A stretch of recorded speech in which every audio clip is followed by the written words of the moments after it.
Good morning Darjeeling. आज के आमार दार्जिलिंगे सेकेंड डे। घुम थेके उठे आमार प्रथम काज छिलो दार्जिलिंगेर सेई बाइरेर भिउटा देखार, जार जोन्नो आमी सकाल सकाल घुम थेके उठे पड़ेछि जानाला दिये बाइरेर दृश्यटा देखबो। तो चलो तोमराओ देखो।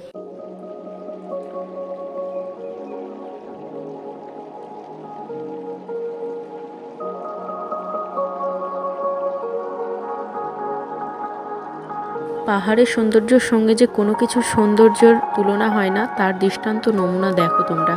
পুরো পাহাড়টাতে কি সুন্দর মেঘে ঢাকা রয়েছে। ওহ,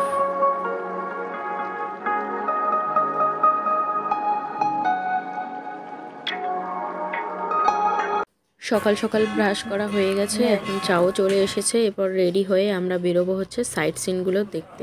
এখন স্নান করে রেডি হয়ে গেছি, এখন যাচ্ছি আমাদের গাড়ির উদ্দেশ্যে। একটা কথা প্রথমেই বলে রাখি, যে গাড়িটা আমরা করেছি সেটা হচ্ছে একটা বড় গাড়ি। ওরা কিন্তু ছোট গাড়ি বড় গাড়ির আলাদা আলাদা দাম রাখে। তো ছোট গাড়িতে তোমরা কজন যাবে আর ওয়েদার কেমন সেটার উপর ভাড়া ডিপেন্ড করছে।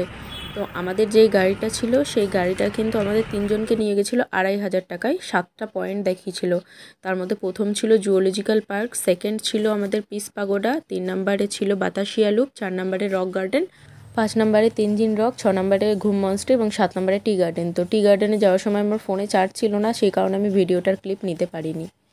घूम मॉन्स्ट्री और तेंजिन रॉक गाड़ी থেকে দেখানো হয়েছিল। हिमालयन माउंटेनिंग इंस्टीट्यूट भी अंदर ही है, ठीक है। और म्यूजियम भी अंदर ही है। आपको एक ही जगह में आपको 3 पॉइंट देखने को मिल जाएगा, एक ही जगह में, ठीक है। आप लोग को कंफ्यूजन लगा टिकट काउंटर में पूछ भी सकते हैं, ठीक है। এই যে গাড়িগুলো দেখছেন, এই গাড়িগুলো কিন্তু এখন নিচের দিকে পার্কিংয়ে লাগাবে গাড়িগুলো। ওপরের দিকে যেন গাড়ি না আসে সেজন্য পুলিশ গার্ড দিচ্ছে। দার্জিলিং শহর থেকে এই জুওলজিক্যাল পার্কের দূরত্ব হচ্ছে মাত্র 2 কিলোমিটার। বাম সাইডে দেখতে পাচ্ছেন টিকিট কাউন্টার। এখানে ভারতীয়দের জন্য 60 টাকা, বিদেশিদের জন্য 100 টাকা এবং 6 বছরের নিচে যে সমস্ত বাচ্চারা রয়েছে তাদের জন্য কিন্তু কোনো টিকিট মূল্য নেই। পার্কটা প্রতি বৃহস্পতিবার বন্ধ থাকে এবং সকাল 8:30 থেকে বিকেল 4:30 পর্যন্ত খোলা থাকে। এটা একটা সেলফি জোন। দেখা মাত্র আমার বোন ঢুকে পড়েছে এখানে ছবি তুলবে জন্য।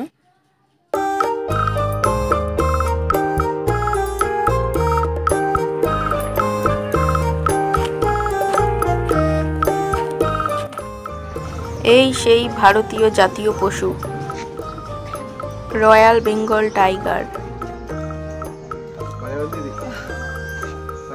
এবার রেডি হয়ে গেছি পুরো একদম পাহাড়ি এলাকার মহিলাদের মতো। কেমন লাগছে জানিও কমেন্টে। এবার আমাদের সেকেন্ড ডেস্টিনেশনে যাওয়ার পালা। আমাদের ড্রাইভার দাদা ফোন করেছিল। আমরা এখন নেক্সট ডেস্টিনেশনে যাচ্ছি পিস পাগোডা।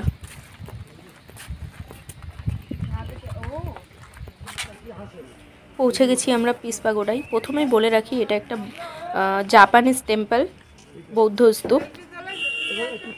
কোনো রকম টিকিট মূল্য নেই। এই যে সাদা রঙের টেম্পলটা দেখতে পাচ্ছ, এটাই চারিপাশে কিন্তু 4 সাইডে বুদ্ধের মূর্তি রয়েছে বিভিন্ন ভঙ্গিতে, আলাদা আলাদা প্যাটার্নে। তো আমরা এখন মন্দিরের ওপরে উঠব। এই মন্দিরে আসলে একটাই উদ্দেশ্য, জাতি ধর্ম বর্ণ নির্বিশেষে সবাই এখানে ধ্যান প্রার্থনা করতে পারবে। আর গৌতম বুদ্ধের 4টি দিক এই মন্দিরে তুলে ধরা হয়েছে, যেমন জন্ম, জ্ঞান লাভ, প্রচার, মৃত্যু, এই 4টে দিক রয়েছে এখানে। আমাদের 3 নম্বর ডেস্টিনেশন হচ্ছে বাতাসিয়া লুপ। এটি 1919 সালে নির্মাণ করা হয়েছিল। এটি একটি সর্পিল আকারের রেলপথ, মানে সর্প আকৃতির, সাপ যেমন এঁকে বেঁকে চলে ঠিক সেই আকারের রেলপথ। ট্রেন, টয় ট্রেন যেগুলো রয়েছে সেই সমস্ত ট্রেন যেন নিজের গতি মানে উচ্চতা পরিবর্তন করতে পারে, সেই কারণে এই রেলপথটি তৈরি করা হয়েছিল। টিকিট মূল্য রয়েছে 20 টাকা পার পারসন। এটি দার্জিলিং থেকে মাত্র 5 কিলোমিটার ডিস্টেন্সে অবস্থিত। এরপরের সব থেকে সুন্দর জায়গায় যাচ্ছি, সেটা হচ্ছে রক গার্ডেন। এসো।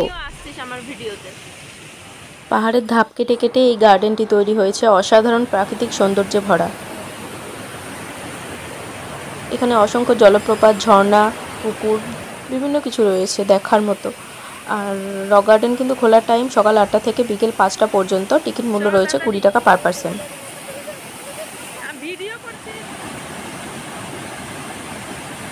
আমার তো ভীষণ ভালো লেগেছে, তোমাদের কেমন লেগেছে কমেন্টে জানিও। এই রক গার্ডেন কিন্তু দার্জিলিং থেকে 10 কিলোমিটার দূরে অবস্থিত। Thanks for watching guys. এর পরের ভিডিও খুব তাড়াতাড়ি আসতে চলেছে। এখন আমরা যাচ্ছি হোটেলের উদ্দেশ্যে। যেতে যেতে টয় ট্রেনটা দেখে একদম পুরো মন ভরে গেল। টাটা সবাইকে, বাই।